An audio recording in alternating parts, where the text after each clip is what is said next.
Hey everyone, tonight I have a collection of creepy stories to tell you. So before we get started, please take a moment to like the video and subscribe to the channel so I can keep making better videos. Now lie back and relax as we begin this journey together tonight. I never meant to open that trunk, but the attic begged to be explored. The ladder creaked beneath my weight, each rung groaning like a warning. A single bare bulb dangled overhead, swinging gently in the stale air. Dust motes danced in the faint halo of light, settling on forgotten crates and yellowed newspapers. My heart thumped as I crawled over worn floorboards, drawn by the promise of something hidden. The scent of old cedar and mothballs prickled my nose. I felt a shiver slide down my spine. At the far end of the loft, beneath a sagging eave, I spotted a faded leather trunk. Its tarnished latch refused to yield until I pressed harder, metal grinding against metal. A plume of dust erupted when the lid gave way, and for a moment I coughed violently, clutching my chest. When the haze cleared, I saw it the doll. She sat propped against a coil of rope as if waiting for me. Her porcelain face gleamed in the dim light. Cheeks painted a soft rose lips, frozen in a gentle smile. Her glassy eyes stared back, too perfect, too empty. She wore a tattered lace dress, threadbare at the sleeves, and a ribbon frayed around her neck. One brittle hand clutched a chipped music box key. My fingers trembled as I lifted her out of the trunk. The air grew colder, as though the attic itself recoiled. I set her on an old wooden chair. Wood creaked beneath her weight, and I could swear the chair shifted. I swallowed hard. The bulb flickered, plunging me into near darkness before sputtering back to life. My pulse raced. I brushed dust from her dress. Tiny footprints, embroidered at the hem, bore patterns I couldn't decipher. I traced them with a fingertip, and a soft click echoed as the music box sprang to life. A lullaby, tinny and slow, drifted through the rafters. My breath caught. The melody wound through the shadows, tugging at something deep in my mind. I wanted to silence it, but my hand hovered mesmerized. A single note lingered, then faded. The attic fell silent once more. I pressed my hand to my ear, but only heard the hammering of my heart. A loose board creaked behind me. I spun around, heart pounding, but found nothing. The darkness seemed to watch, setting the doll gently back in the chair. I traced her stitched facial scars, delicate lines that peeked out through the paint. They looked fresh, as if someone had carved them just yesterday. I shook my head, blaming fatigue. It had been a long move, sleepless packing nights. My mind played tricks. Still, I felt compelled to bring her downstairs. I slung her over my shoulder and descended the ladder. The trunk remained open, silent, and empty. I paused, recoiling from her weight. A whisper of static brushed my ear, perhaps from the old wiring. I forced myself forward. In the living room, I cleared a spot on the coffee table. Candlelight flickered from the hearth. Outside, wind rattled the windows like harsh fingernails. I sat the doll upright and lit a single candle beside her. Shadows peeled across her face. The flame quivered.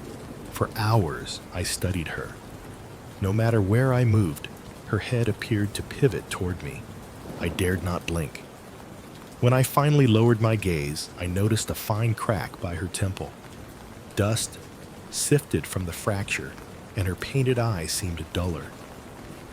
A chill gripped my chest. The candle guttered. I reached out to steady it. My hand brushed the doll's skirt. I recoiled as the chill spread from her hem through my arm. The fire sputtered, and the room plunged into darkness, save for a pinprick of moonlight. In that sliver of silver, I saw the doll's head tilt. Impossible. I stumbled back, candle wax dripping onto the rug. I snapped the candle to blow it out. Silence swelled. My breath sounded hollow. I dared not draw another match. When I dared lift my eyes, the doll's face held a new expression, a faint frown. Panic surged. I lunged forward, snatching her up. She felt unnaturally heavy, her body cold as ice. I pressed her to my chest, heart hammering. Her glassy eyes seemed to glisten with intelligence. A soft click under my arm, a pocket watch winding itself. I froze. The music box key in her hand began to turn briskly without my consent. A hollow melody warbled again. The room quivered with each note. My palms slick with sweat, I dropped the doll onto the floorboards. She landed upright, facing me as though she could stand on her own. Light spilled through the window. Dawn crept in pale and tremulous. Still the melody played. I scrambled for the door, but found it barred by shadows. The doll's song wound tighter, pulling me into a trance. I clamped my hands over my ears and squeezed my eyes shut. The sound pierced my skull. My knees buckled. When I opened my eyes, the attic ladder loomed before me. I bolted up the stairs, breath ragged, leaving the doll and her song behind. The attic swallowed her into darkness once more. My chest heaved as I collapsed on the floor below. The morning sun burned through the curtains. I dared not move for a long moment. The world felt thin, fragile. I pressed trembling fingers to my lips, tasting ash. I glanced toward the stairs. The attic entrance remained closed, yet in my mind, I heard a soft tinkle, a promise that the lullaby had not ended. I shook my head, eyes wide with dread. Night would come again, and with it, the haunting melody, the shifting shadows, and the lure of the doll hidden in the attic. I didn't know why she chose me. I only knew I could never let her rest. Sleep came in ragged fragments, each one punctuated by a fresh knot of dread. I never believed in nightmares until the doll claimed my nights. The first time I heard it, I was drifting toward unconsciousness when a faint scratch scraped across my bedroom wall. I froze, ears straining. The moonlight cast pale rectangles onto the hardwood floor. The scratch came again, closer this time, like someone or something was fingernails drawing a warning in the plaster. I bolted upright, heart thundering. The doll sat on the small side table, its chipped music box key glinting. Its eyes reflected the moon, like dull embers. I held my breath. The scratch ceased. Silence settled and pressed against me. I reached for the doll, intending to toss it in the fireplace. My fingers grazed its skirt, and the air soured as if I'd disturbed a nest of something vile. I recoiled. That night, I left the doll in the hallway, as far from my bed as I could manage. The rest of the house was empty, but I could not shake the feeling of eyes tracking my every move. When I finally drifted off, I woke with a gasp. The doll was on my pillow, its tiny hand resting on my worn blanket. Its frown had deepened. My pulse froze, blood pounding. I sat bolt upright in the dark limbs trembling. It had moved again. I tore off the blanket and hurled the doll to the foot of the bed. It landed on its feet, balancing unnervingly. I dared not touch it. Dawn's weak light seeped through the curtains. I told myself it was a cruel prank. Perhaps a stray wind or a tremor shifted it. But the nagging certainty climbed my spine. Something far darker was at work. That afternoon, I set a camera to record the hallway, hoping to catch the doll in motion. The reel spun all night. In the morning, I braced myself and rewound the tape. For hours, I watched empty corridors and silent walls until 3:17 a.m.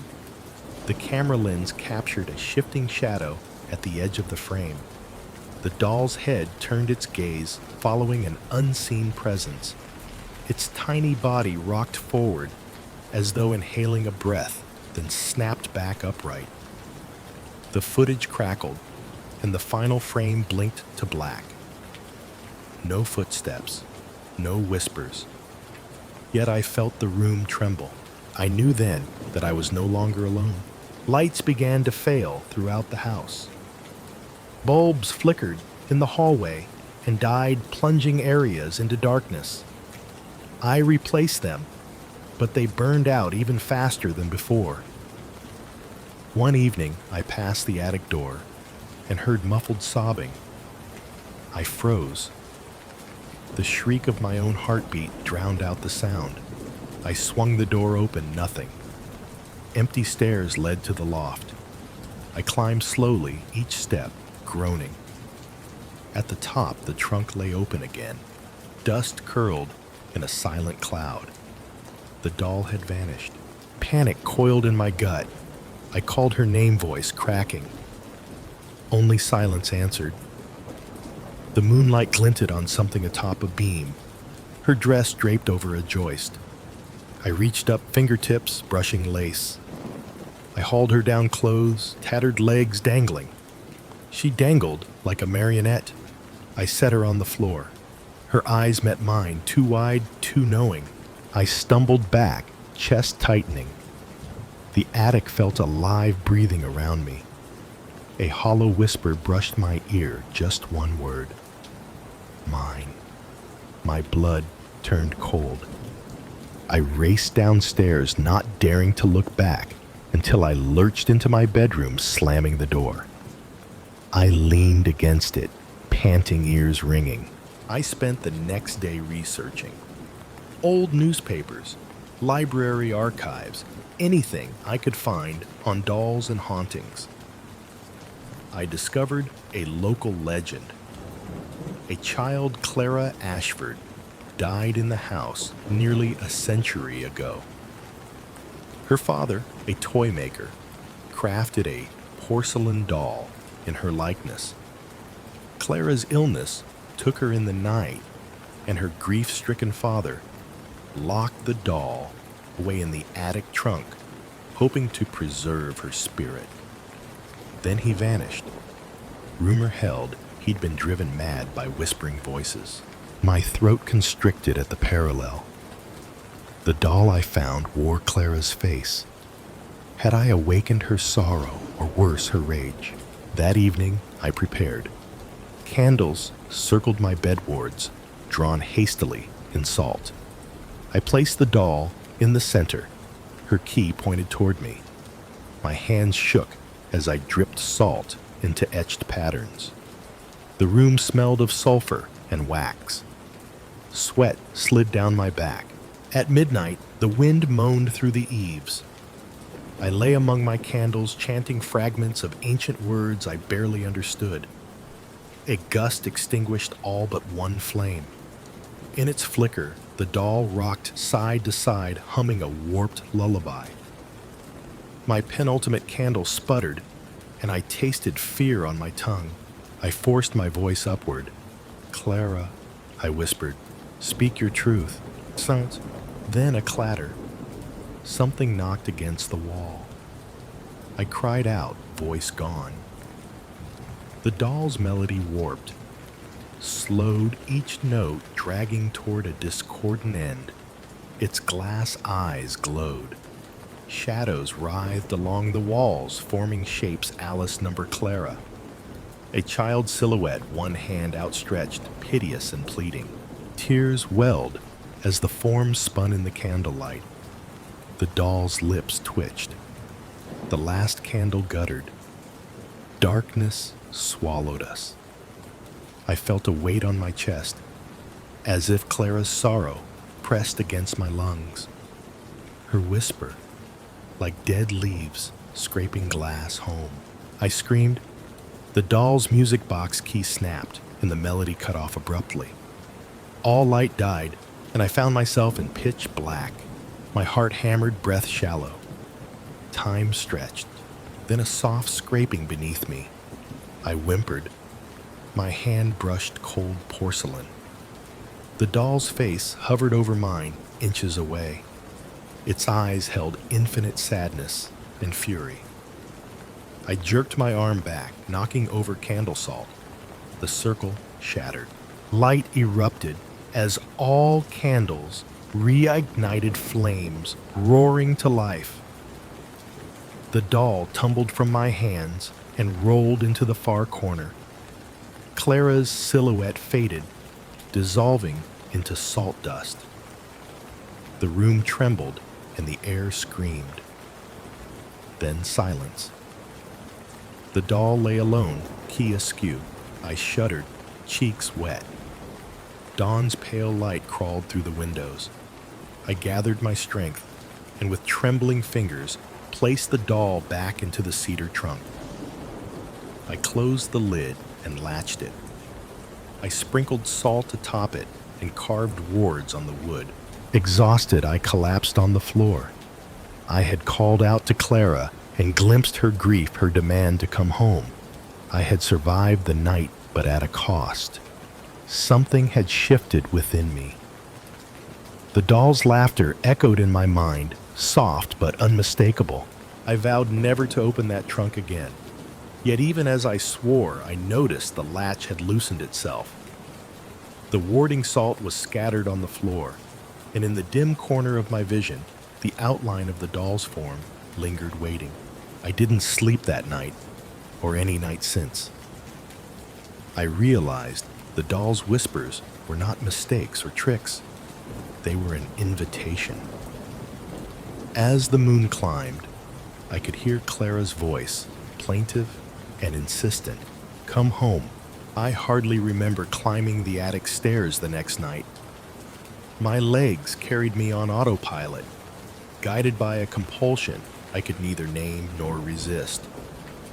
The trunk lay waiting under the single, swinging bulb, its latch cracked open as if beckoning me closer. My mouth was dry, my palms slick with cold sweat. I knelt before it, heart hammering so hard I feared it might burst. I had vowed never to open it again, and yet here I was, an unwilling pilgrim, drawn to the altar of horror. With trembling fingers, I lifted the lid. The doll sat inside, ribbon askew, dress torn further where I'd yanked at her in panic. Her eyes gleamed alive in the bulb's guttering light. I stared, feeling the weight of 1,000 whispered promises pressing against me. Across her porcelain brow, I traced new cracks, thin, spider-like fissures that seemed to pulse. She held out the music box key, as though offering it to me. I swallowed. Clara, I whispered. The name tasted like ash. No response. Only the hush of the attic breathing around me. The air shimmered. The dust motes stilled. Then so soft I almost missed it. A lullaby began, a warped echo of the melody I'd heard before, as if carried from some distant sunken place. My chest tightened.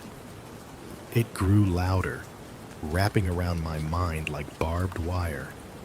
I could almost make out a voice beneath the notes, Clara's voice pleading. I forced myself to speak. What do you want? The doll's head turned, and that single motion felt like an invitation and a threat.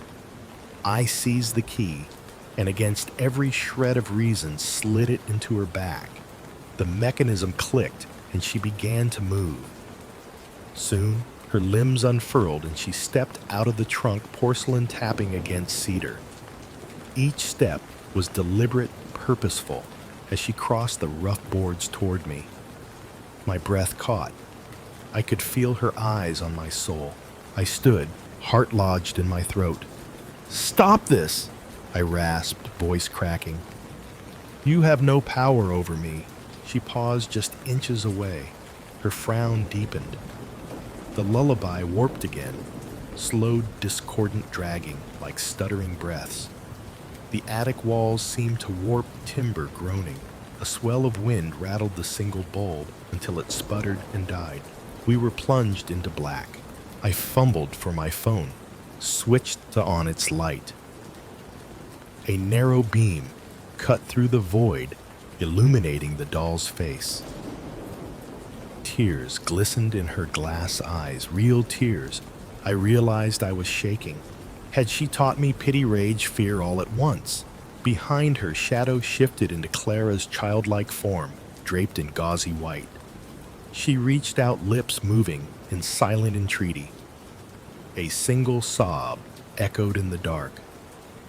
My hand quivered around the phone.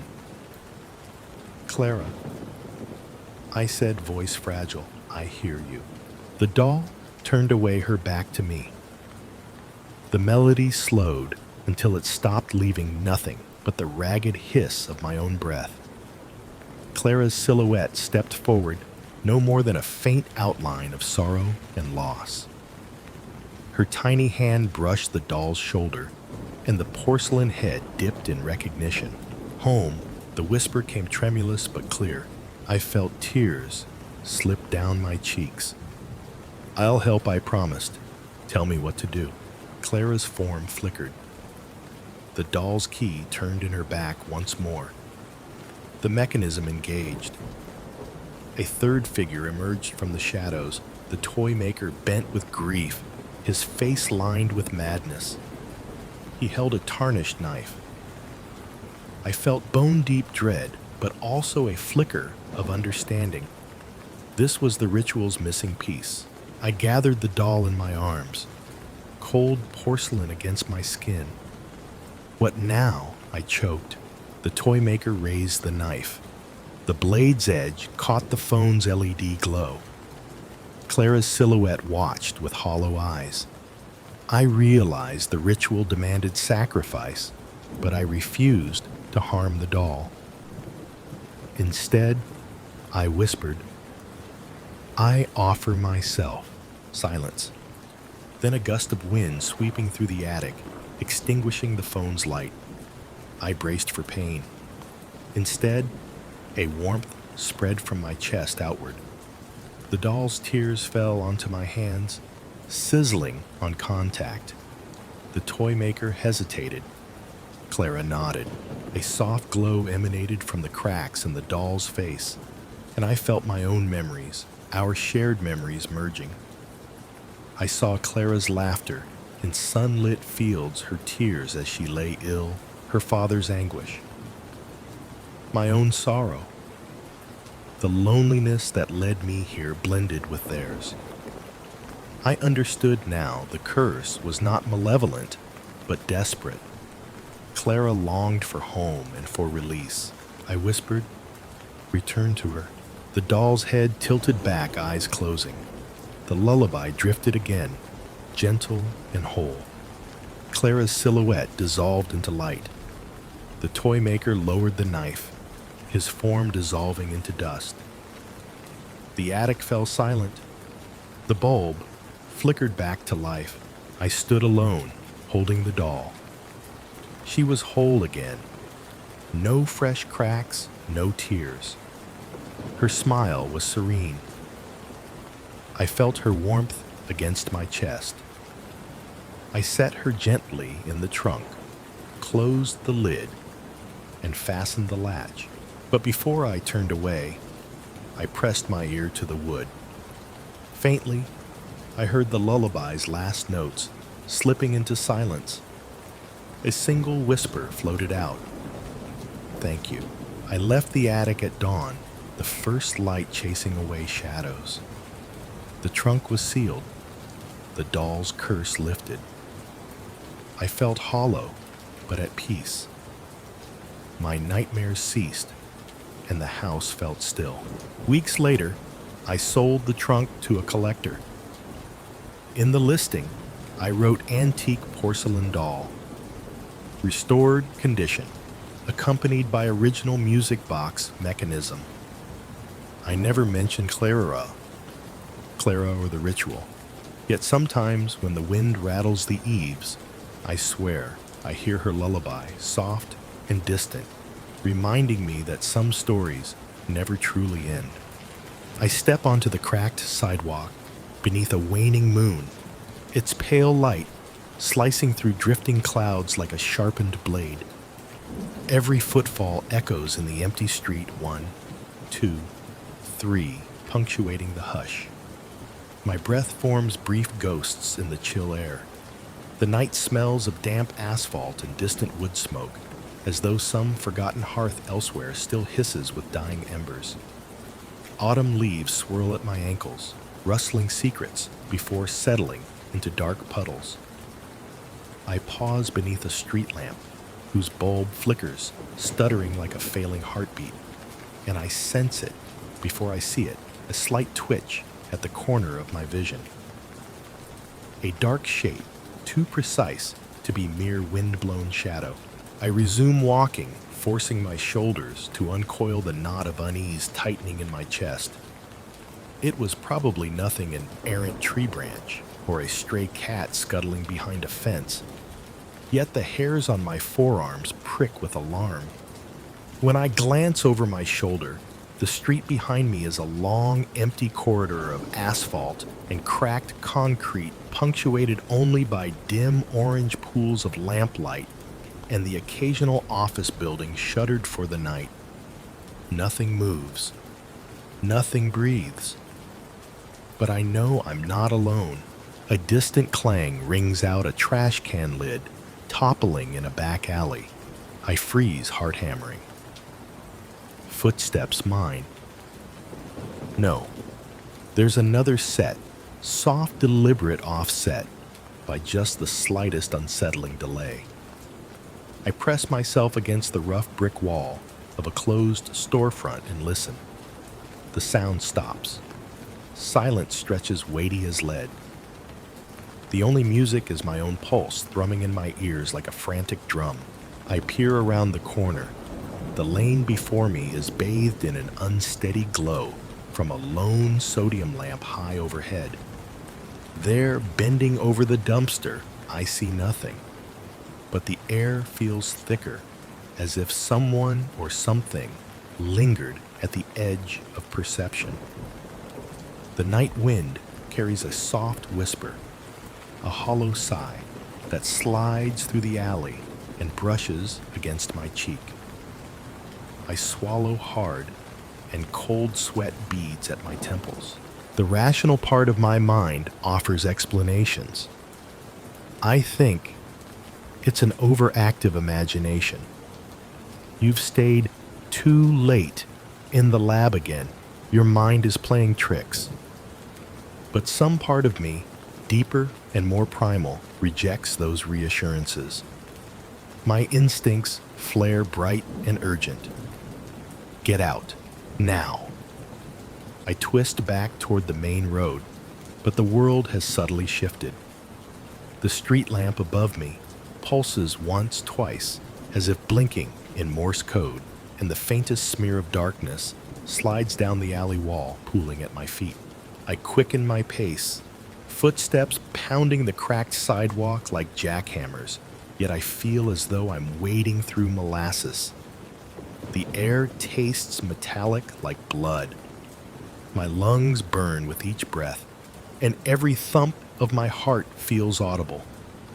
I reach the corner and turn onto a broader avenue, but the sense of being watched only intensifies. I glance over my shoulder again, and this time I catch at a silhouette tall and slender, standing beneath a broken street lamp 50 feet away. The figure is featureless, its edges smudged as though drawn with charcoal and water. No face, no clothes.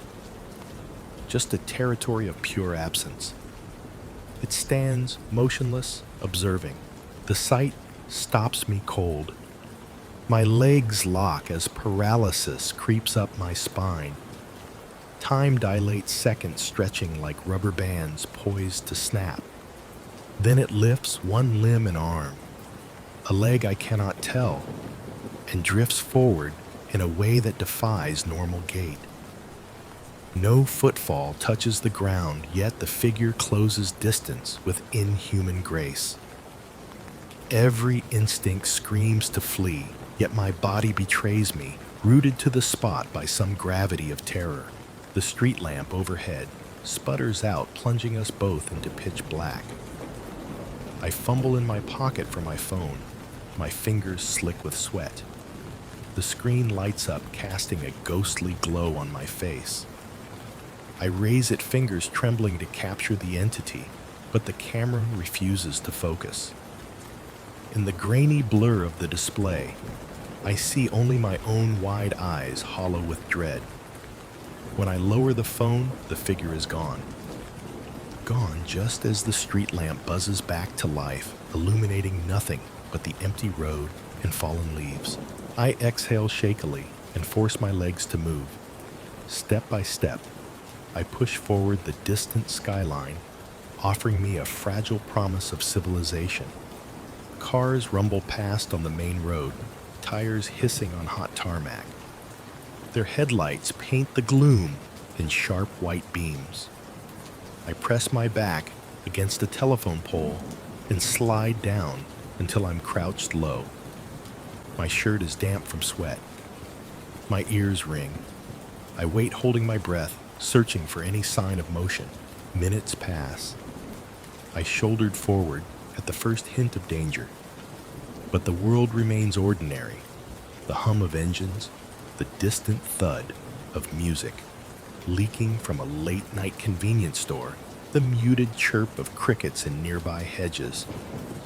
There is no hiss of breathing that doesn't belong to me, no scraping at the alley floor. Just the humdrum pulse of a city that never sleeps. Guilt and relief war within me. Relief for escape. Guilty pangs for cowardice. I chastise myself. You're being ridiculous. It was just shadows. Just imagination. I stand and move again, resuming my path. I tell myself I'll be home in 10 minutes. 15 at most. A warm light and a lockable door await. Comfort, sanctuary. I cling to that thought as I cross another intersection. Then I notice subtle inconsistencies. A lamppost flickers once in greeting, then dies. A row of hedges shifts as though someone just slipped behind, but the next glance reveals only empty foliage. The bell above a closed bakery door jingles softly, though no breeze stirs its latch. I press onward, the distant hum of traffic receding behind me. Suddenly, a low crack splits the air, like dry wood fractured. My head snaps around. A single leaf sprouts skyward, suspended for a heartbeat, then drifts down to the pavement. In that instant, a shape darts across my peripheral vision, so swift it seems a trick of light. I break into a run. My lungs heave. My boots slap the asphalt in frantic counterpoint to my racing heart. The world tilts and stumbles around me, but I focus on one point: the front door of my apartment building 2 blocks away. The neon sign above glows steady, open 24 hours. Beneath it, a cluster of windows reflects my panicked form. I burst through the revolving door, gasping, and pause in the brightly lit foyer. A security camera blinks red above me, its mechanical eye indifferent to my terror. I glance back through the glass doors. The street lies empty, silent, peaceful. No shadow, no figure. I taste copper on my tongue and peer down at the sidewalk outside. It looks the same dry concrete peeling paint on a yellow curb, scattered leaves. Nothing but the night's residue. Yet in my pocket, my phone vibrates. A single unread notification, an image. Heart in my throat, I tap to open. The photo is a dark blur, almost entirely black. But at its center, I see the faintest outline, a tall, faceless figure, its featureless head tilted slightly as though studying me. Beneath the blur, in crisp white letters, my location and timestamp, just moments ago, gleam like an accusation. The thin glow of my phone screen felt like a lifeline, but I dared not look again at that blurred image. Instead, I tucked it away and stepped back into the night, the apartment's warmth still clinging to me like a last defense. Beyond the glass doors, the world waited unchanged, serene, indifferent. Yet something in the hush had shifted. The air tasted denser, charged with expectation. My pulse throbbed a war drum in my temples. I started down the street, each footfall crisp against the pavement. The street lights hummed overhead, a row of sentinels guiding me home. Their lamplight painted overlapping arcs on the concrete, creating a lattice of brightness and shadow. I moved through it, but every step felt uncertain. The deeper I went, the more something slithered through the darkness around me. I recall passing the convenience store, whose neon sign still flickered in electric turquoise. Through its windows, I saw nothing but empty aisles and display racks. Yet out of the corner of my eye, I sensed movement, an imperceptible drift of shadow just beyond the open doorway. I blinked, and the shape snapped back into place. It seemed to mine my reflection on the glass, waiting silently. My breath steadied, and I tried to summon courage. I told myself the image on my phone had to be a prank or some glitch. No being could move that way. But my skin crawled at the memory of that faceless outline hovering in the dark. I swallowed and forced my legs forward. I'd taken half a block when I heard the soft scrape of something sliding across asphalt. Not footsteps exactly, but a whisper of sound so faint I almost missed it. I froze. The world contracted into a pinprick of night.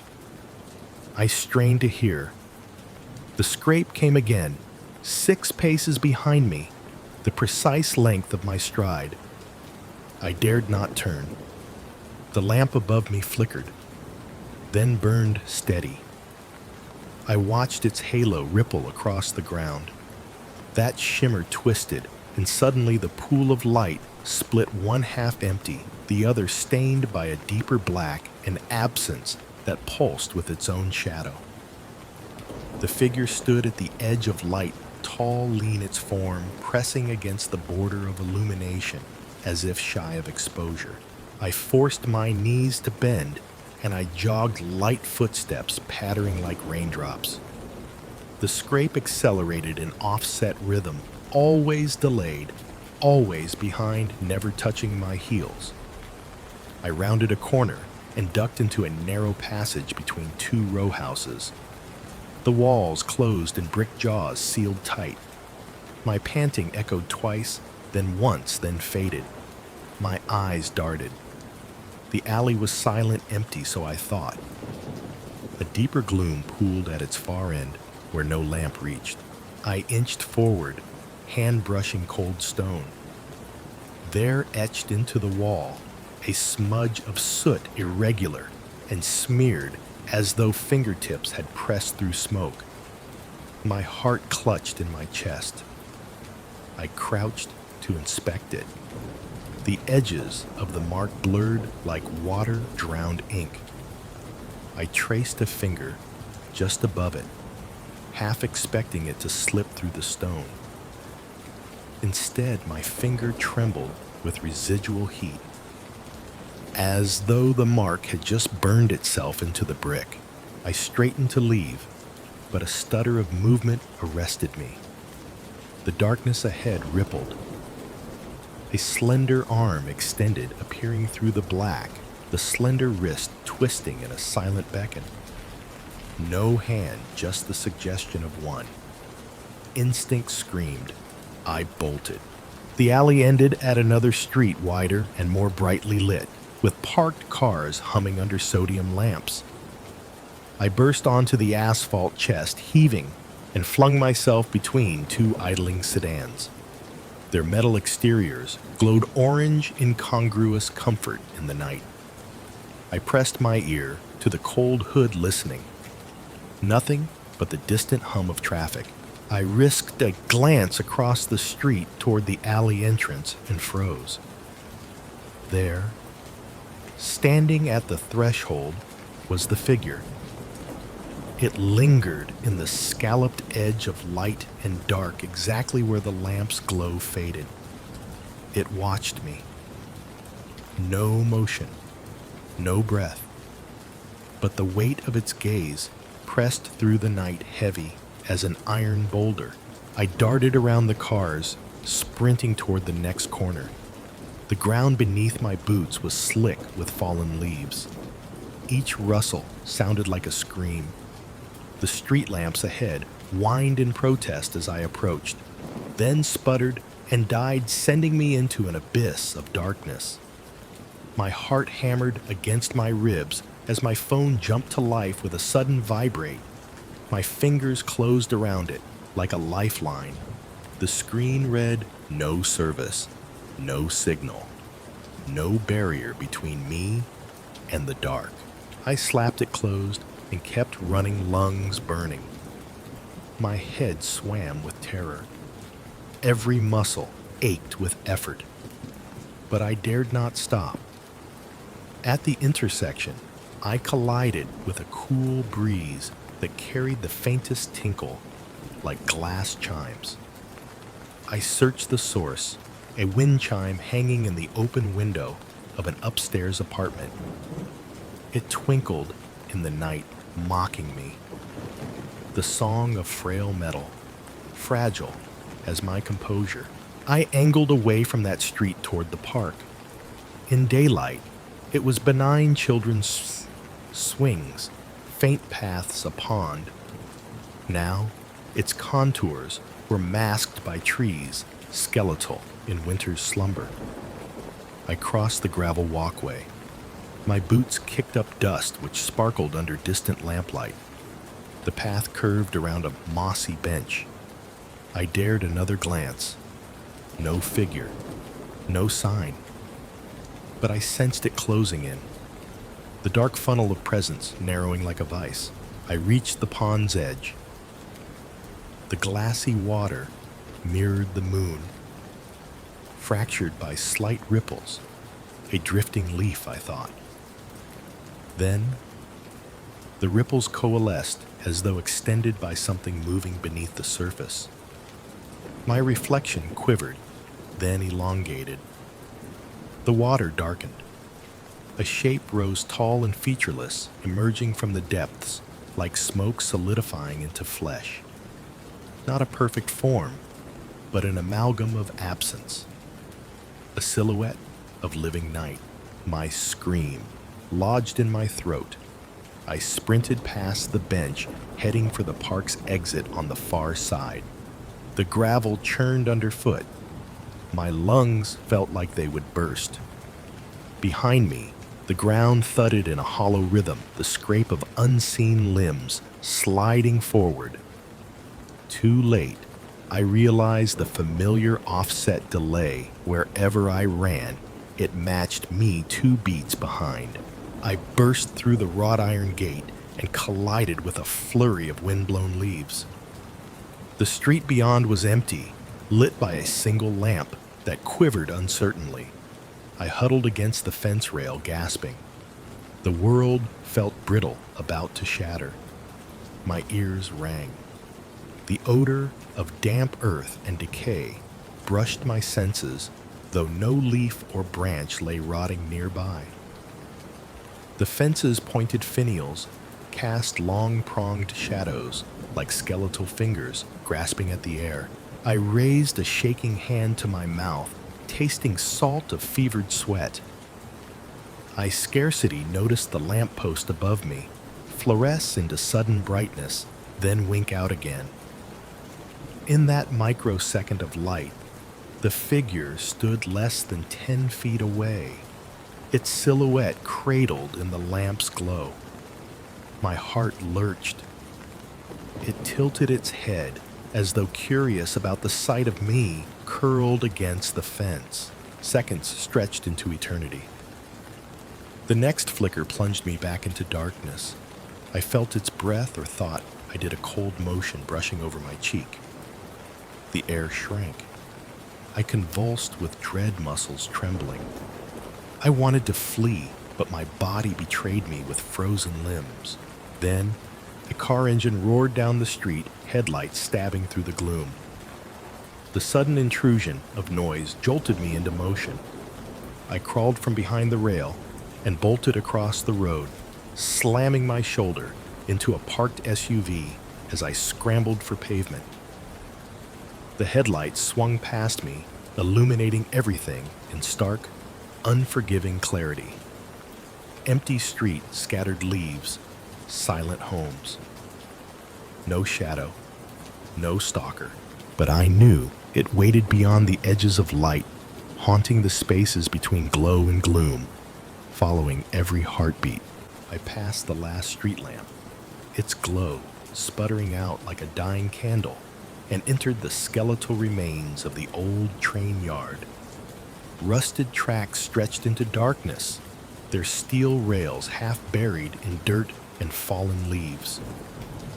Abandoned rail cars leaned at odd angles, their windows jagged like broken teeth. I'd taken this shortcut countless times, never with the moon this low or the night this oppressive. Tonight, it felt like a tomb sealed shut and waiting. I pressed my back against the corrugated side of a flatbed car, copper-colored under the pale moonlight.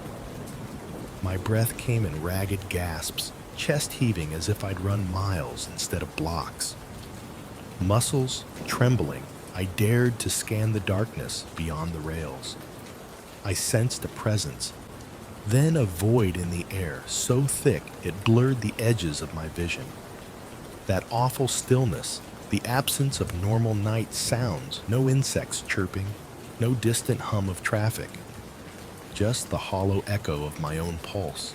A sudden clatter jolted me upright. I stumbled forward as a railcar door thudded open somewhere behind me. My heart vaulted into my throat. The scrape began again, the slow, deliberate rasp of something sliding along metal. I spun toward the sound and caught a glimpse of us, a dark silhouette detached from the collapsing board of a freight car, inching down the tracks like smoke given form. I swallowed bile as my mind fought for logic. It shouldn't exist. But there it was, drifting between the rails, its head cocked at an unnatural angle, as if studying me. I blinked, and it flickered, vanishing into the black void beyond the tracks. I forced my shaking legs to move. I ducked beneath a low overpass where vines choked the concrete, weaving through cracks like writhing serpents. The air smelled of moss and mildew. I pushed ahead, hands trailing the wall, fingers brushing wet stone. The path narrowed until I could only proceed in a crouch. Each step sent goose flesh racing across my arms. Then I heard it behind me, the soft scrape intensifying. Closer now, reverberating off the tunnel walls. My spine snapped upright. and I broke into a sprint head low to avoid unseen obstacles. My shoes skid on loose gravel. My lungs screamed, burning like acid. I burst from the underpass into a courtyard filled with overturned crates and shattered wooden pallets. Moonlight pooled in shallow craters on the cracked asphalt. I skidded to a halt and looked around. No shadow, only empty space and ghostly silhouettes of upended debris. In the center of the courtyard, a rusted signal tower stood like a shriveled giant, its ladder crooked and swaying in the breeze. I edged toward it, feeling exposed yet desperate for cover. I slid behind a stack of pallets and crouched low. The scrape noise had stopped, replaced by a low, resonant hum, as though the darkness itself was vibrating. My heart thundered in my ears, threatening to burst my eardrums. I pressed my palms into my ears to block the sound, and when I released them, I heard it clearly, a whisper, so faint I almost missed it drifting through the night air. Closer. My blood ran ice cold. The word wasn't sung by any voice I recognized. It seemed to hiss directly into my mind.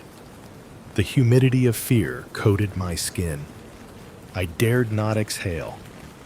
I traced the crate's edges until I found a narrow gap that led deeper into the yard. It was my only route, a slim passage between rust and rot. I slipped through. Behind me, the whisper trailed off, replaced by silence so dense I felt it pressing in on me.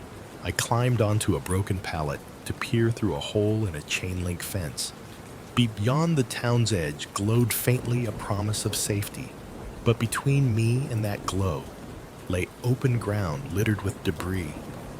No choice but to run. I leapt from the pallet, landed on scattered shards of wood, and tore across the alley, boots pounding the earth. The hum started again, swelling into a metallic growl. The ground trembled. I veered around a toppled barrel. Its dented body rattled, and I flinched, convinced it was the figure emerging. But nothing came of it. I dashed for the fence, heart churning. My fingertips grazed the cold metal links.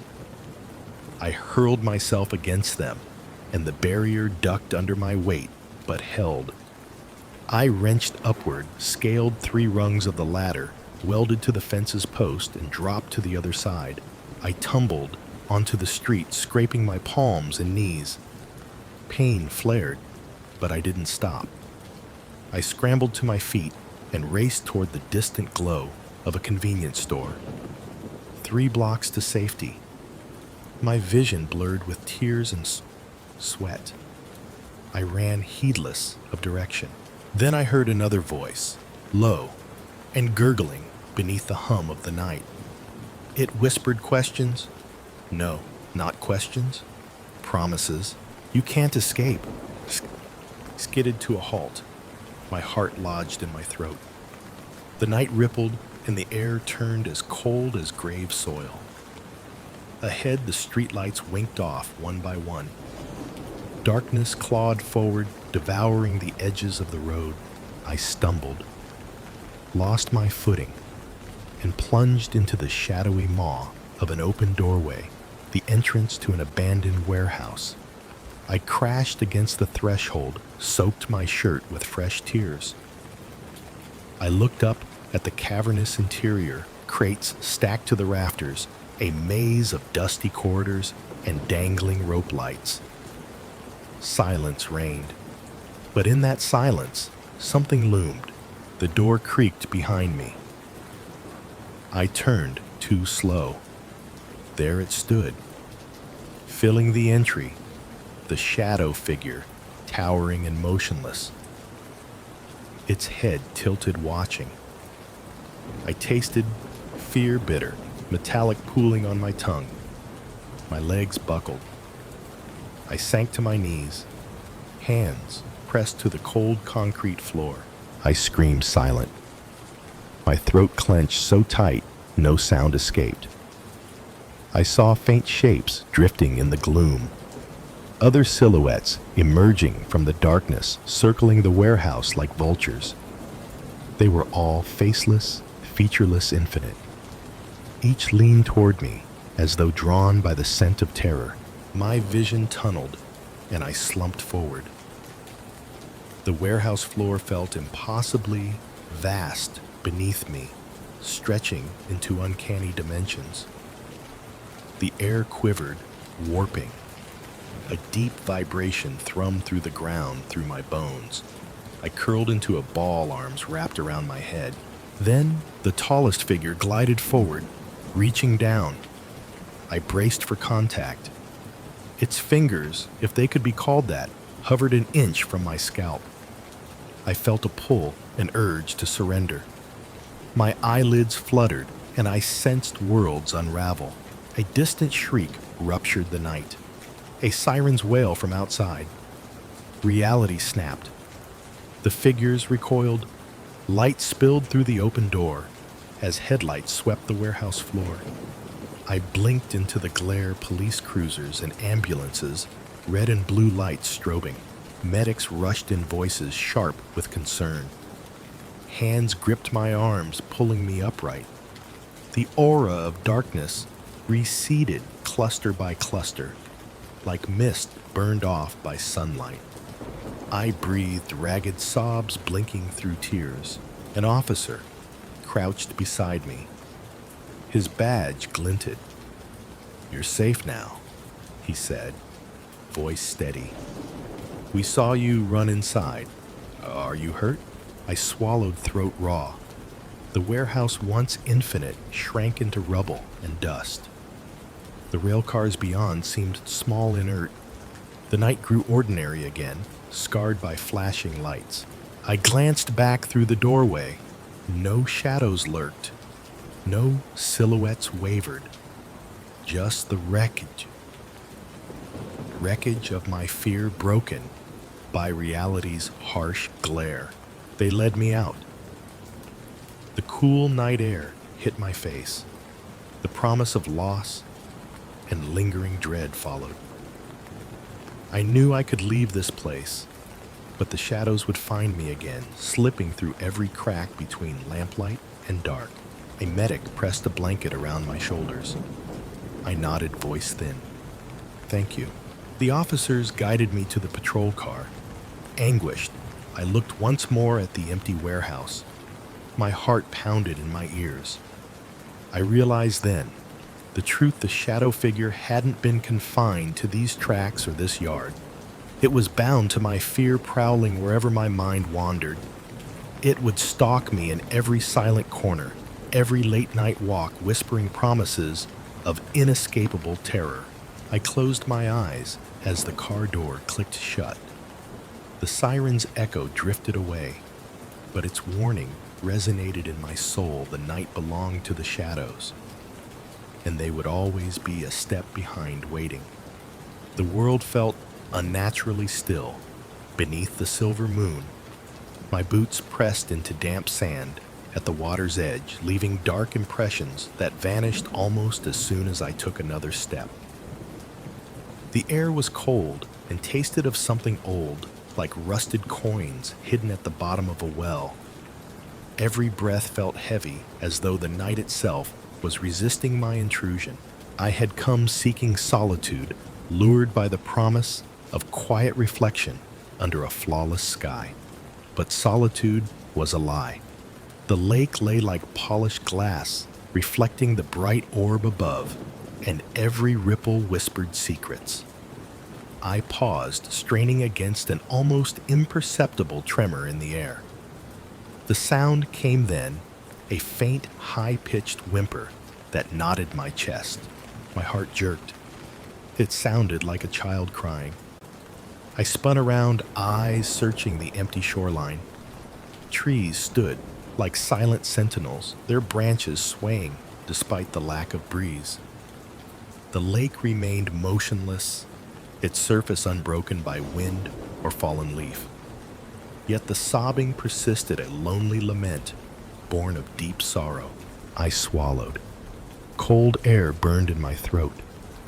"Who's there?" I thought, though my voice lay lost between panic and wonder. The cry halted abruptly, leaving a ringing silence in its wake. Then it resumed closer now, almost right beneath me, as if the water itself had shaped a voice. Kneeling at the brink, I peered into the liquid mirror. Dark shapes swirled just below the surface, shadows that could have been clouds, or perhaps something more deliberate. My reflection wavered with each muffled scream, my eyes wide and unblinking. No ripple broke the moon's reflection. Still tears pooled in those depths. A memory distant, half-forgotten surfaced. Stories of children lost to these very waters. An accident decades ago, they whispered. A little girl chasing a stray ball. A single misstep. A body claimed by the dark. Names that faded with time, leaving only hushed warnings. I had dismissed them as ghost stories, but now I stood on haunted ground, and disbelief slipped from my fingers like so much dry sand. The howl rose again, hollow and raw. It clawed at my chest, prying my breath away. My hands trembled as I leaned forward, eyes searching the gloom beneath the moonlight's veil. A petite shape flickered pale, slower than water should move. A hand reached upward, slender fingers brushing at moonbeams before slipping away. My breath caught. I staggered back, heart pounding. The shoreline shifted beneath me. Fear prickled along my spine, drawing goose flesh across my skin. I tried to steady my racing thoughts. It must be my imagination, I told myself. An echo of rumor, a trick of light and shadow. But the persistent sobbing said otherwise. I focused on sound at source. It came from the exact point where I had knelt. With hesitant steps, I edged closer to the spot. Each footfall felt muffled by the damp earth, as though I walked upon a buried heart. My flashlight lay unused at my side. I dared not turn it on. Light felt intrusive, here too bright to reveal what hid beneath the water. I wanted only to hear a witness without shattering the fragile veil between worlds. A cold breeze rippled across the lake, bending the reeds. The moon's reflection, fractured into jagged shards, splintered by unseen waves. The sobbing rose to a keening cry. My vision blurred. I closed my eyes, overwhelmed by the sound of sorrow, so deep it seemed older than time itself. When I opened them, the water had darkened, and beneath the surface surged shapes like fingers of night. Something moved toward me, a small form drifting just below the moonlit skin of the lake. I crouched, every nerve ablaze, every sense magnified. My pulse thundered in my ears, threatening to drown out the child's cry. The form broke the surface, a pale face, eyes wide and hollow mouth parted in endless grief. Hair fanned like seaweed around a bone-white skull. I felt the ground tilt. The face drifted away. Its gaze locked on mine, and the cry slowed, morphing into a single, drawn-out groan that echoed across the shore. I couldn't tear my eyes away. The child's mouth opened again, and a word slipped free, a name, half-spoken, like mist. My name. It drifted on the night wind. Then the shape vanished, swallowed by the dark embrace of the lake, leaving only ripples that glowed faintly under the moon. Silence crashed down heavier than before. The reprieve felt hollow. I rose, legs shaky, and stumbled backward to firmer ground. My heart sought refuge beneath my rib cage, shaking against bone. There should have been nothing. No child. No spectral visitation. And yet the sensation lingered, as real and raw as the ache in my chest. I pressed my palms against my temples, willing steadiness into my limbs. The lake's edge lay before me, still and mocking. The moon hung overhead, watchful and bright, as if judging my trespass. I felt drawn to that luminescent circle on the water, as though some unseen tether bound me there. Guilt slithered through my thoughts. Why had I come to escape, to heal old wounds? Instead, I had awakened something ancient, something that refused rest. The wind picked up, then sending shivers through the branches and stirring waves across the lake. The sobbing returned fainter now, but no less urgent. I took a step toward the water, then another. Each motion felt as though drawn by a puppet master. My lungs burned with cold air. My vision swam. At the brink, I stopped, tips of fingers touching the lake's surface. The droplets clung to my skin like cold fire. A final whimper curled through the air. I whispered into the darkness, though I knew the child could not hear me. I spoke words of apology, of sorrow, of undying remembrance. The sobbing faded to a soft echo, carried away by the night wind. And then the world went utterly silent.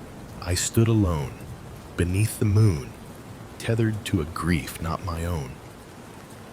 The lake lay peaceful once more, as though morning itself had been a passing dream. But I knew better. I knew the child remained. Her cries like ghostly lanterns would beckon me deeper, drawing me back to the water's edge with every full moon. I waded into the shallows, the cold water lapping against my calves like invisible fingers. Each step felt like wading through memory, thick, slow, and suffocating. The moon's reflection shimmered on ripples I had not caused, fracturing into shifting fragments that trembled beneath me. The sobbing had changed softer now, layered with whispers so faint I almost believed they were wind playing tricks against the reeds. But I knew better. My skin prickled with anticipation. Mud oozed between my toes, tugging at me with each hesitant advance. Every sense sharpened. The call of frogs, and rustle of frogs, and rustle of insects receded, eclipsed by the grave hush of something ancient stirring beneath the water's surface. My flashlight lay strapped to my belt unused. Here its beam would burn too brutally against a haunting already born of darkness. I knelt and pressed my palm against the mud. A faint pulse vibrated through the earth, a slow, rhythmic throb that pulsed in time with my own heartbeat. I inhaled, drawing the scent of damp earth and decaying leaves deep into my lungs. A whisper curled against the shell of my ear, so delicate I thought my mind must have conjured it, but it came again, more insistent, threaded through with sorrow and longing. Please. A single quavering plea. No name this time, just the weight of endless regret. I rubbed my eyes. The water before me glowed with a soft phosphorescence, faint traces of bioluminescent algae swirling like ghostly motes. They traced lines in the mud scars etched by something dragging itself along the bottom. I reached down, fingertips, skimming the water's surface, seeking the source of the light. The ripples radiated outward in perfect circles, as though concentric voices calling me deeper. My reflection wavered and warped. There beneath me, pale hands pressed up through the silty floor, thumbs hooked over a sunken rock. Fingers flexed, grasping for a hold. My heart thundered. I tried to pull away, but roots tangled around my boots, anchoring me. My breath came in ragged gasps as the water darkened, pooling around my knees in inky folds. A draft of air danced across my collarbone. I looked down to see a pale arm glide through the water wrist, adorned with a rusted bracelet stamped with a date 1947. My heart froze. That was the year she drowned. The child. The lost girl whose name had faded from memory, but not from tragedy. I traced the bracelet's corroded numbers with trembling fingers. Each digit felt alive, electric against my skin. Then the whispers grew louder, a chorus of tiny voices wailing. They seeped into my mind, spinning threads of sorrow that tangled with my thoughts. I staggered, clutching at a nearby reed. The stems bent in a sudden gust, though the air stood still moments before.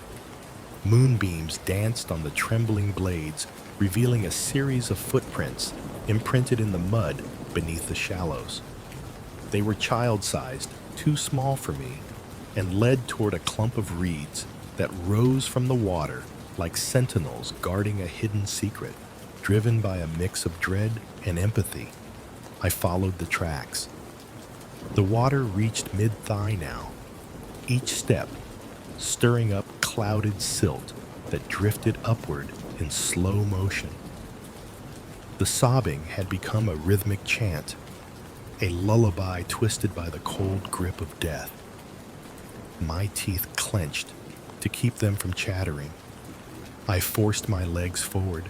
At the reeds, the footprints vanished into darkness.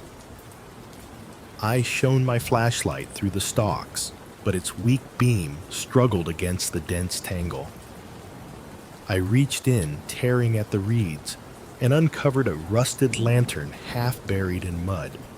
Its glass panes were cracked, and inside lay soggy fragments of paper tucked under a crumbling photograph. My heart stuttered when I recognized the tiny face, the drowned child's smiling visage hair, braided in innocence. Beneath her image lay a single line scrawled in fading ink, "Come home." I pulled the photograph free. The mud clung to its edges, and I wiped away grime with shaking strokes. The girl's eyes followed me, her smile frozen in time. A chill rippled across the water, sending shafts of moonlight dancing across the lantern's metal frame. A voice hissed through my mind, "Find me." The words seeped into my bones. I looked up. The moon hung lower now, its reflection drifting away. The water around me trembled. From the darkness beyond the reeds emerged a form, thin, translucent, rising like a specter from the depths. The child's outline shimmered under the moon's pale glow. Her hair flowed around her like torn ribbons, and her hollow eyes fixed on mine.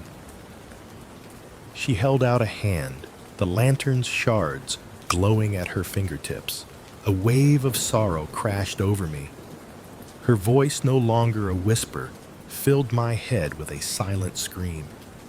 I stumbled back, tripping over unseen roots and splashing into deeper water. My lungs burned as the water rose to my waist. Panic clawed at me. I tried to shout, but only a muffled gasp escaped.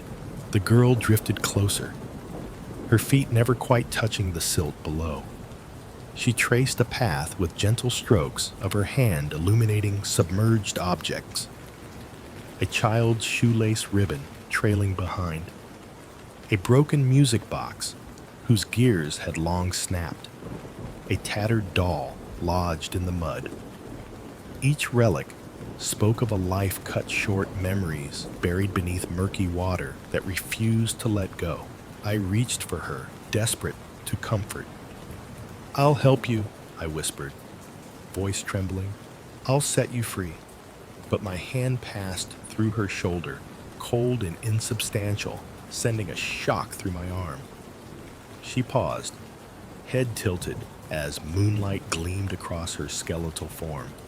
Her lips parted and a sad smile curved across her face. Then she turned away, beckoning me onward. Against every instinct, I followed. The water deepened to my chest, chilling me to the core. My boots sank into thick mud with every step. I felt her presence behind me, guiding. The submerged floor sloped downward, pulling me into darkness. I shivered uncontrollably, and panic threatened to break free. But the pull of her sorrow was stronger. Ahead lay a small inlet, half hidden by overhanging branches. The water here was nearly still, an otherworldly calm, like a breath held too long. At its center, a lone rock jutted above the surface, slick with algae. The girl drifted to its edge, perched like a wraith upon a watery throne. Below, the water's mirror revealed her entire form, slender and pale, an echo of death, bound in twilight. I approached the rock ducts of water, soaking through my clothes, mud coating my limbs. The lantern fragments in her hand glowed brighter, casting sickly light across her face. Her eyes locked on mine. I knelt at the water's edge, fingertips grazing the cold surface. "Tell me what you need," I urged, voice cracking. Her head tilted, and the lantern's glow pulsed. Then the fragments floated free, drifting downward into the black water. Each shard sank slowly, trailing sparks of luminescence like dying fireflies. I watched helplessly as they disappeared into the depths. The girl's sobbing ceased. Silence enveloped us once more. A single droplet fell from her chin, splashing into the inlet with soft inevitability. Then she faded her form, dissolving into ripples that stretched outward until even the slightest shimmer was gone. I rose, trembling. The water around me stilled. The reeds whispered overhead in a final breath of wind. My flashlight, still at my belt, lay useless against the hush of the drowned world. I clutched the photograph tight to my chest, its edges now smooth from the mud. I was left alone in the dark, standing in cold water that remembered every sorrow etched into its bottom. The child's presence had receded, but her longing remained an echo that would tether me to this place forever. I rose from the inlet's murky embrace, dripping cold water and mud, every muscle trembling as though I had run a gauntlet. The photograph pressed to my chest felt impossibly warm, her frozen smile a cruel contrast to the chill that seeped into my bones. Above me, the moon still rained its light, now steady and indifferent. The world was uncomfortably silent, as though it too held its breath in anticipation. I wove my way back through the reeds, each step heavier than the last. My boots, weighed down by mud, pulled at my legs. I didn't dare look back, didn't want to see her watching, beckoning me to follow once more. But the memory of her reaching hand, the lantern's dying glow, and her soft plea echoed in my mind, "Come home." Those two words had become a tether, tying me to this haunted lake. On shore, I collapsed onto damp grass, knees bending beneath me. My chest heaved with ragged breaths.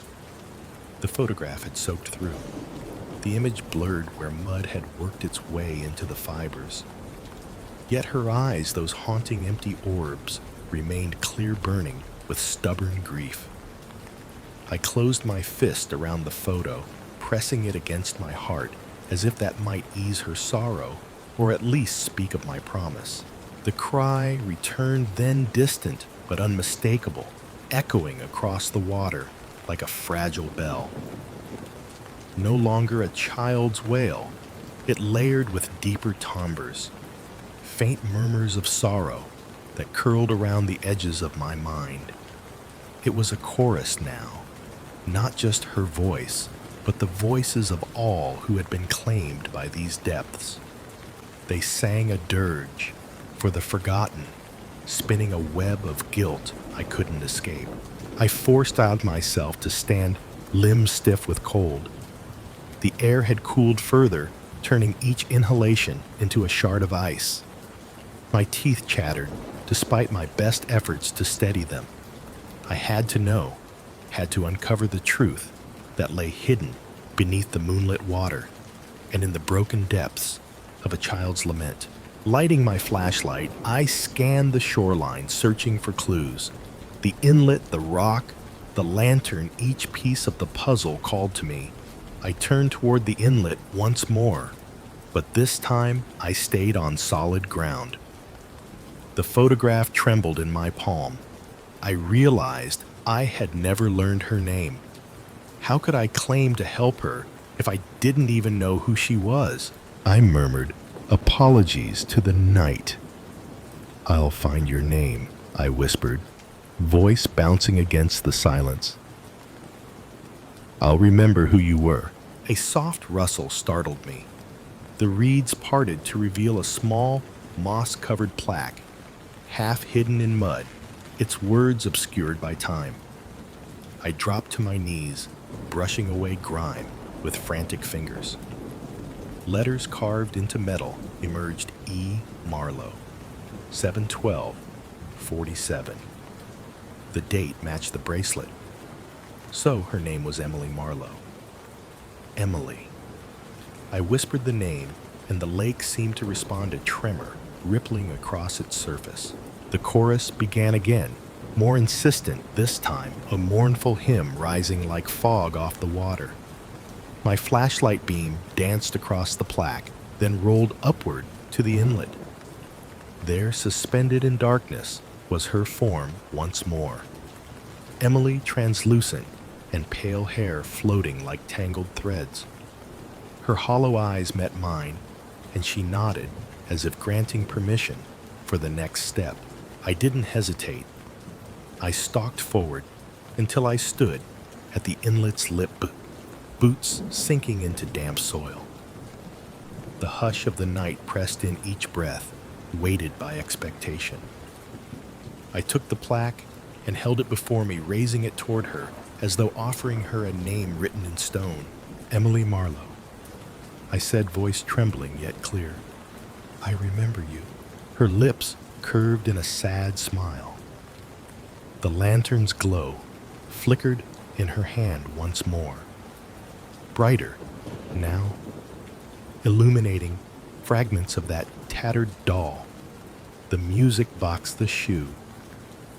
Each artifact floated upward, carried on invisible currents, forming a circle around her, as though awaiting release. I knelt, lowering the plaque to the water. The surface rippled, and I gently sank the metal into the inlet's dark heart. It sank slowly, carrying Emily's name back to the depths where she had been lost. My breath caught as it disappeared into the shadowy water, swallowed by the silence of forgotten memories. The chorus swelled into a single, harmonious note, a release that resonated deep within my chest. The lantern shards glowed once, then flickered out completely. The artifacts drifted downward, settling back into the mud, as though they belonged to the lake's eternal cradle. Emily rose higher, glowing with a soft, ethereal light that pulsed like a heartbeat. I watched as she drifted toward me, her form solidifying just enough to look less like a phantom and more like the child she had been. Her hair tumbled around her shoulders, braided as in the photograph. Tears, tiny rivulets of light, traced her cheeks. She reached out, fingertips brushing my hand. The cold was no longer biting, but familiar, gentle. I felt her gratitude coursing through me like a current. And then she spoke, her voice a echo that carried across the water, yet sounded inside my mind. "Thank you." The word was weighty, filled with relief and release. I shivered both from the cold and the emotion stirred within. Emily's eyes shone with joy for the first time, and a laugh crystal clear and joyful bubbled from her lips. It sounded like wind chimes in a distant breeze, and for a moment the world seemed kinder. Then, as swiftly as she had come, she began to fade. Her form dissolved into sparks of light that drifted upward, merging with the moonbeams.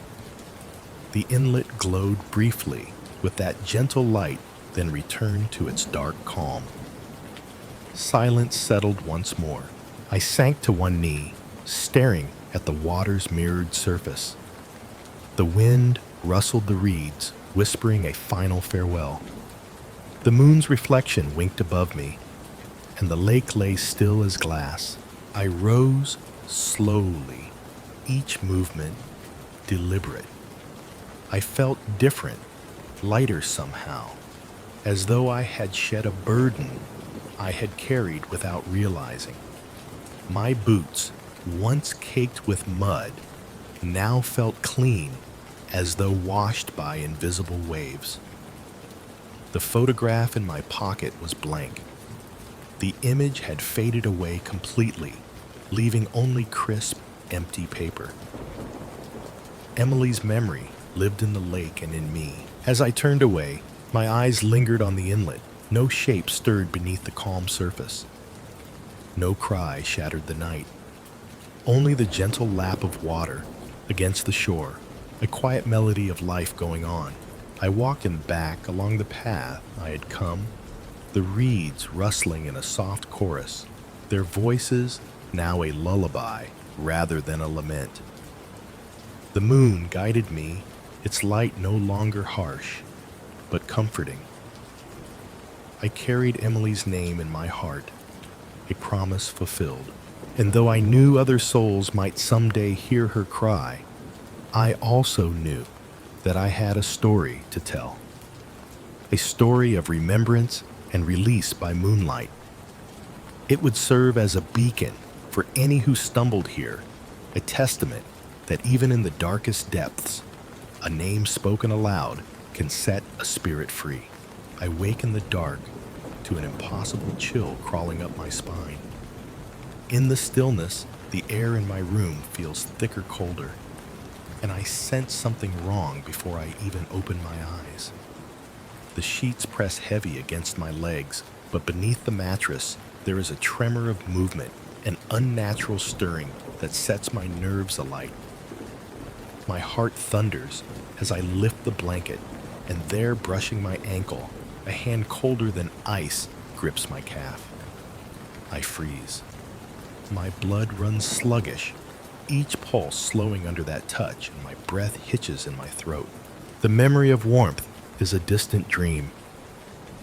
I recall summer nights when my skin burned under the moonlight, and windows stood open to welcome soft breezes.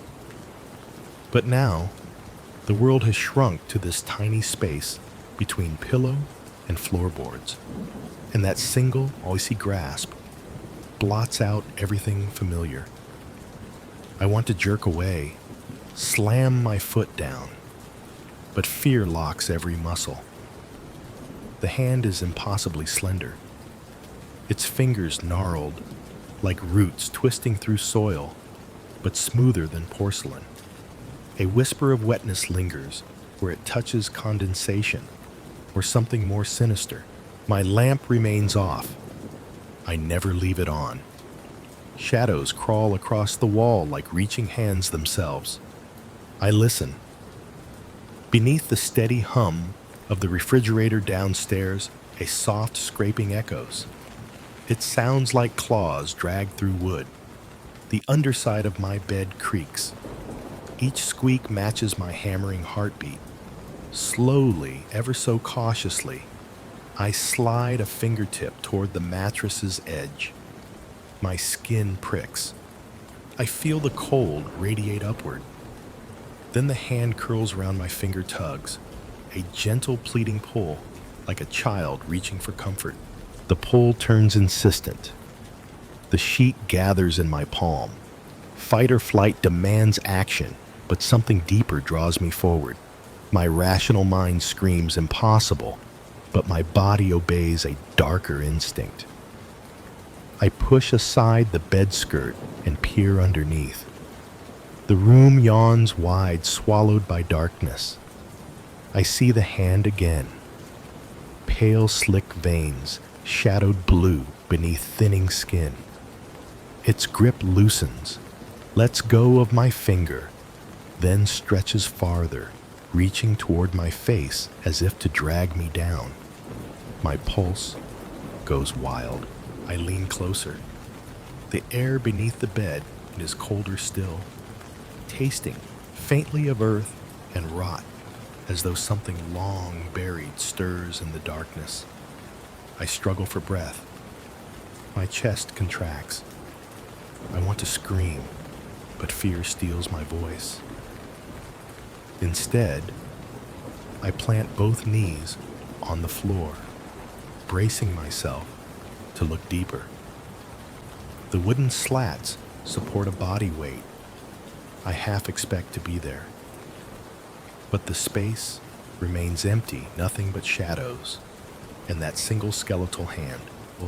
A low moan drifts upward. It isn't human, or perhaps it once was.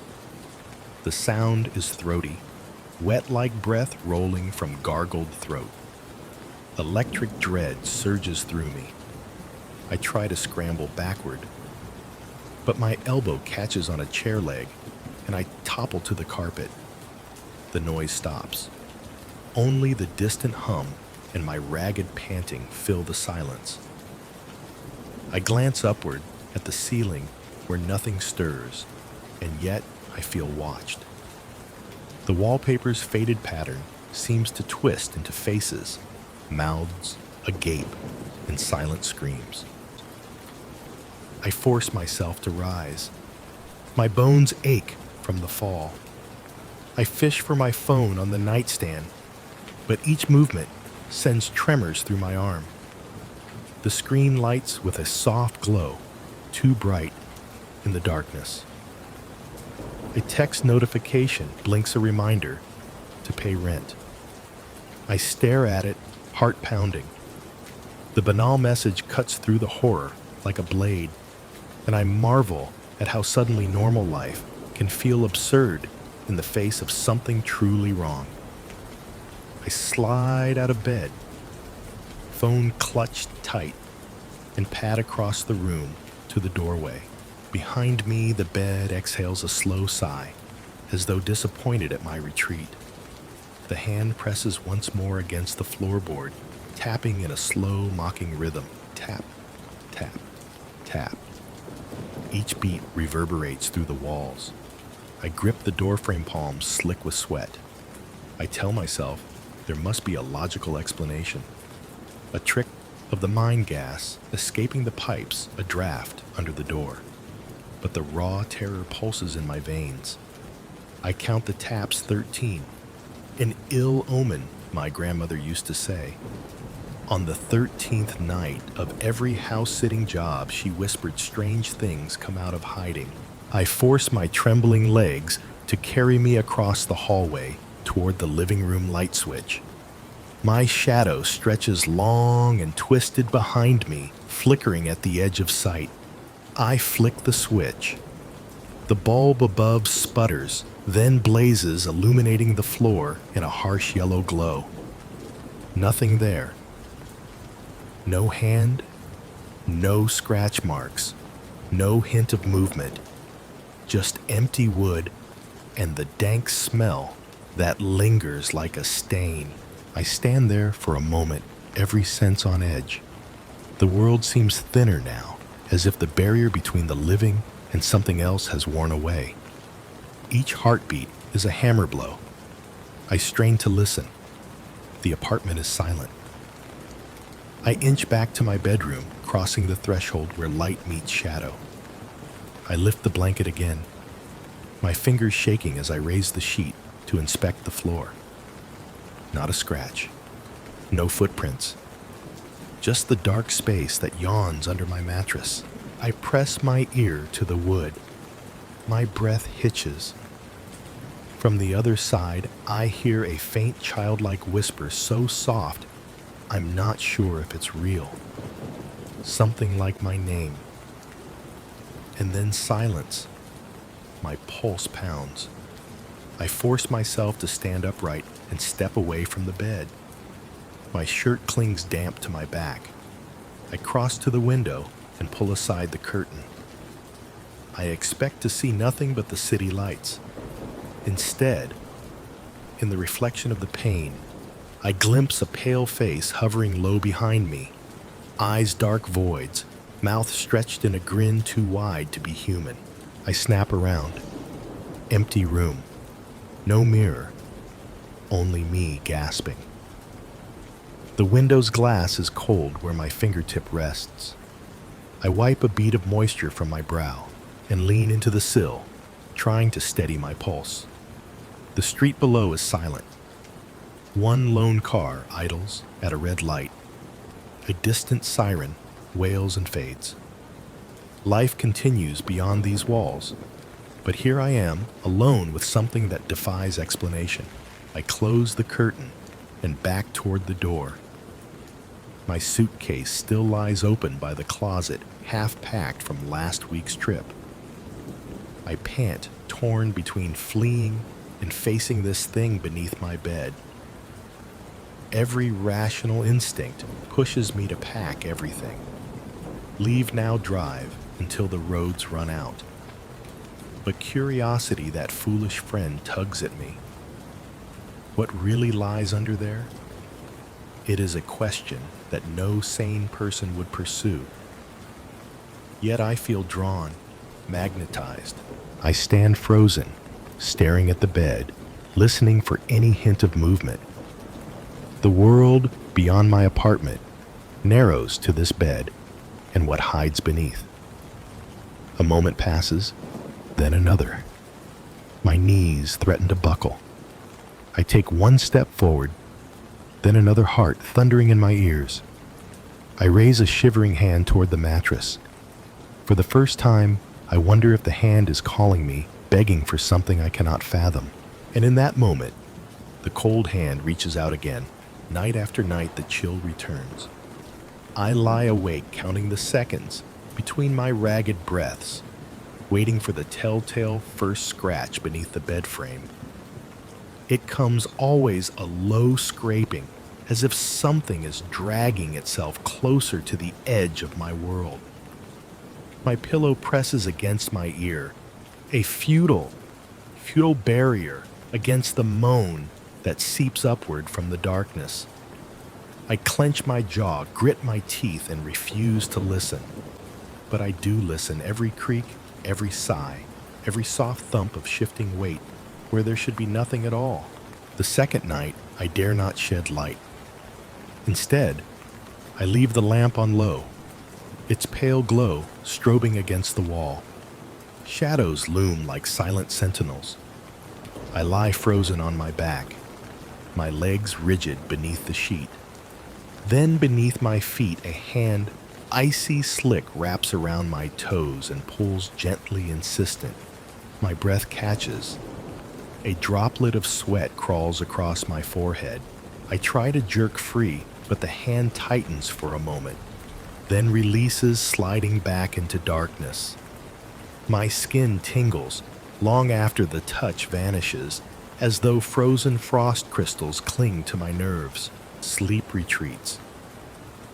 My days blur into a haze of exhaustion and dread. Coffee becomes a lifeline, but its bitterness nauseates me. I spend afternoons with my head bowed over spreadsheets at work, praying the hum of fluorescent lights will drown out the memory of that hand. Yet I feel its presence in every quiet pause, the sudden drop in temperature beneath my desk, the jarring snap of a typewriter left running, even the gentle swipe of a passing cart in the hallway. My coworkers glance at me with concern. I force polite smiles, I don't tell them about the hand reaching from under my bed. I can barely admit it to myself. Each evening, dread coils tighter around my chest. I try different rituals, setting salt along the perimeter of my mattress, sprinkling lavender oil to soothe the air, leaving my door ajar or locked tight. Nothing alters the pattern. At precisely 2:13 a.m., the hand emerges. I learn to anticipate that moment. My pulse races as the clock chimes its soft mechanical clicks. Then the thud of pressure shifting on the floorboards. The bed sighs. The hand slips between the legs of the frame and finds me again. Sometimes it taps. 6 slow taps, then a pause, then 6 more. The rhythm feels mocking a lullaby for the damned. Other times it pushes once so hard, I nearly pitch forward, my face dipping into the carpet. The sound of scraping wood falls into the spaces between my heartbeats. I gather enough courage to slide off the edge of the bed and kneel, tracing the pattern of scratches along the plank. They are fresh, each morning thin gouges that vanish by noon, as if erased by an invisible hand. The whispers start next. On the 3rd night, I awaken to a voice so faint I mistake it for wind creaking through the window. My name, soft, breathy, mournful. I sit up, heart pounding, and scan the flat darkness beneath the bed. Silence. I lean closer. The voice returns a plea now. Help me, help me. It must be my mind playing tricks, a fever born of sleep deprivation. I slam down the blanket. My head throbs. I bury my face in the pillow, willing the sounds to fade, but they linger, echoing in the hollows of my skull. I try to distract myself. I read. Late into the night, a battered copy of Poe's Tales, the yellow pages of a phone book, anything to keep my mind from the bed. Yet when I finally set the book aside, flick off the lamp, and lie down, the hand finds me inevitably. Its cold radiance seeps through the gaps between floorboard and carpet, a spotlight on the unknown. I grip the edges of the mattress knuckles white as the hand crawls inch by inch along my calf. I let out a strangled whimper, too startled to flee. Then it withdraws, slipping away like water down a drain. I glance at the clock. It reads 3:47 a.m. Always after 3 Soju. Always just when I think the night might be over. I bury my face in the pillow and weep silent tears of frustration and fear. The hours pass in a blur of trembling and sobs. Dawn's weak light bleeds through the curtains, and with it comes a brief reprieve. The bed sits still. The hand retreats. I collapse in exhaustion, sleep overtaking me in a fitful haze. Morning arrives, and I drag myself through the routine shower coffee tie bus ride. But something inside me has shifted. My reflection in the mirror is hollow-eyed, haunted. I catch glimpses of movement behind me, flickers of shadow that vanish when I turn. I rub at my temples and click my headset on, pretending to focus on the rhythm of spreadsheets and phone calls. I try to recall normal life family gatherings, birthday cakes, rain-soft afternoons, reading by the window. But the warmth feels distant now, like a half-remembered dream. Night 4. I steel myself. I place a folded note beneath the bed. What do you want? I slip beneath the covers, heart banging against my ribs and weight. The lamp remains lit, I glance at the note once more, a pale promise of confrontation. The clock ticks past midnight. My eyelids grow heavy. I will myself to stay awake. At 2:13 a.m., I feel the air shift. A draft slides under the door. The room goes colder, so cold it stings my lungs to inhale. The bed creaks. The hand emerges sleek and pale. I hold my breath as it reaches for the note. I hear paper crumble. It grips the edge, drags it inch by inch into the abyss beneath the bed. I clutch the sheets, jaw clenched against the terror. Then the whisper, "You know now. You know what I want." And as the words fade, I realize I've awakened something more than a lonely presence. I've given it purpose. I never see the face that once whispered. I never see the figure lurking just beyond the slats. But I sense it shifting beneath me, alive with anticipation. As I press my hand to the mattress, I feel an answer forming in my mind, an answer I dread to voice aloud. The weight of what lies beneath waits hungry for release. My stomach knots.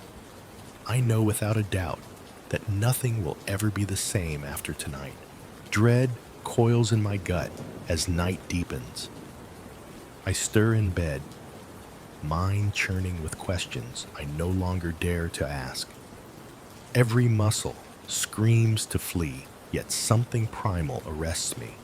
I slip from beneath the covers, feet whispering across the floorboards. My lamp glows half-strength, its light a feeble shield against the shadows writhing at the room's edges. I swallow hard. Tonight ends this. I kneel at the bedside, heart hammering with each breath. The time is 2:13 a.m. Again, predictable and cruel. My hand hovers over the mattress edge. I press down, summoning courage that feels borrowed. Beneath air shivers. The temperature plummets. My knuckles whiten around the wood. Then, like a clawed puppet, the hand emerges, gripping the slat with skeletal strength. I inhale, exhale. I won't look away. Slowly, I push aside the bed frame, exposing the hollow underbelly. A faint phosphorescence glows, not green or blue, but the sickly hue of bruised flesh. My skin prickles. A breath of rot drifts upward. I reach deeper, fingertips trembling. The hand wraps around my wrist. I don't recoil. Instead, I let it pull me forward, inch by inch, until my face hovers above the darkness.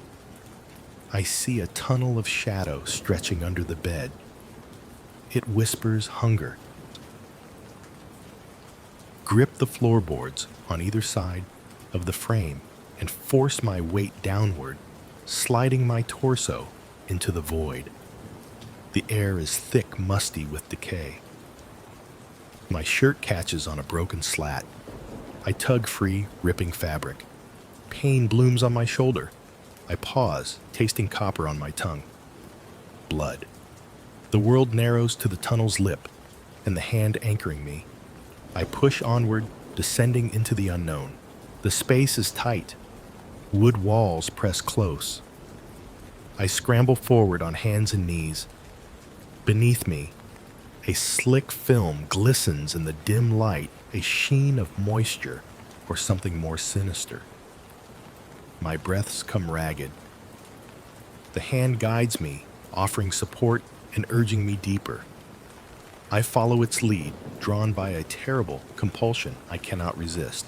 Then the hand releases me. It withdraws swiftly, leaving numb emptiness. I stumble, nearly face-planting into the floor. A low, keening hum fills the space, a chorus of voices at the edge of hearing.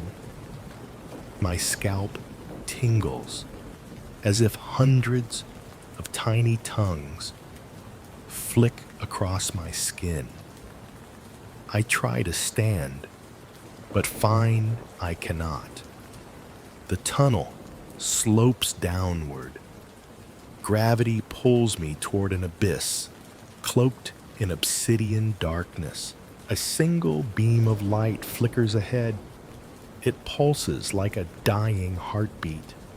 I crawl toward it, sweat beading on my forehead. The hand reappears at my side, guiding me toward that faint glow. I inch forward, desperate. As I near the light, I recognize its source, a tarnished mirror propped against a wooden post. Its frame is carved with symbols I've seen in old books, runes for binding and concealment. I shake my head, confusion mingling with terror. Why a mirror? The surface ripples as if the glass were liquid.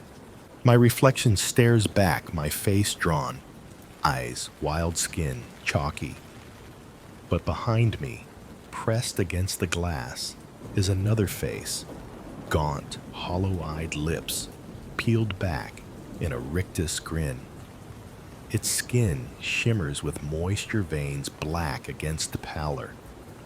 It presses close, breath warm, on the glass, exhaling a rancid mist that coats the mirror's edge. I recoil, knees scraping the damp wood. The mirror tilts, and I see the cavern behind me, bones piled in heaps, brittle and yellowed, like roots stripped of life. Skulls lie in scattered rows. The floor is slick with water and blood. The stench suffocates. I choke, retching into the darkness. The hand reaches out again, touching my arm, gently urging calm. It pulls me toward the mirror's edge. I force myself to stand, legs wobbly. I stare into the glass. The two faces mine, and the things hover in tense stillness. Then the creature lifts its hand and presses it flat against the mirror's interior. Immediately, my reflection mimics the movement. A crack snakes across the surface, splitting the image. The creature's mouth splits wider, tongue slicing out like a blade. It murmurs a single word, low and guttural, an invocation older than memory. I feel the word in my bones. Power wells up beneath my ribs, as if the mirror summons something primal in me. A pulse of energy snaps through the tunnel, rattling the wooden walls. The bones clatter. The mirror flashes, and I glimpse my reflection flicker. My eyes go black. My skin seems to peel, revealing pale flesh beneath. I stagger backward, clutching the frame. The mirror trembles. The creature's grin, we say dice, widens impossibly. It raises a bony finger and points at me. I understand, then I am the key. The binding runes carved into the frame aren't seals. They are invitations. The thing beneath the bed waited for me to open the door. The hand beckoned me into its lair to free something locked away. I realize in horror that I've been the unwitting accomplice. My heart hammers. I wrench myself away from the mirror, scrambling backward through the tunnel. The floor dips steeply. I try to rise, but slip, sliding down toward a yawning fissure. The mirror crashes behind me, shattering glass into splinters that clink against wood. Light scatters prismatic shards dancing across bone piles. The hum surges into a scream. I race. Every breath is agony. The tunnel twists corridors, branching in impossible angles. Behind me, the hand scrambles, pattering against the planks. I push past dry bones, heart pounding. My shirt is torn, arm scratched. My leg throbs where my knee hit a bone. I taste blood again. At last, I see the faint glow of my lamp's bulb through a gap. Hope ignites. I crawl toward it, pulling myself upright. The hand darts ahead, pressing my palm against a narrow opening. I force my body through emerging onto the bedroom floor. The cool air floods my lungs. I collapse gasping as the hand withdraws and disappears beneath the bed. Silence. I lie there, body trembling, mind racing. The mirror's shards litter the floor beneath the bed. I dare not look closer. A single droplet of condensation falls from the ceiling. I shake my head, chest heaving. I stumble to my feet and turn on the lamp fully. The room stands empty and sterile under harsh illumination. No sign of the tunnel remains. The bed sits innocently, no whisper of movement. I search frantically under the mattress. Nothing. Inside the closet. Nothing. My phone lies on the nightstand, screen dark. I feel different, hollowed out. The terror recedes, replaced by a cold clarity. I realize the binding never held the creature it bound me. It drew me in to open the seal from within. I feel its presence lingering, a promise of return. I grab the torn remains of the mirror's rune-carved frame shards, clinging to its edges. I wrap it in a towel, stare at it with haunted eyes. The runes glow faintly under the cloth. I understand that destroying it might unleash the thing fully. Leaving it intact means living with its promise. There is no escape. Dawn creeps in. The city outside stirs. I stand by the window holding the wrapped frame. Light bleeds through the curtain. A bird chirps. I blink, unsure if normalcy is a gift or a trap. The creature is locked away for now, but at what cost? I press my hand into its world and brought its hunger back with me. I set the bundle in the corner against the wall. Each heartbeat echoes in my ears, a reminder that tonight it will awaken again, and I will be waiting.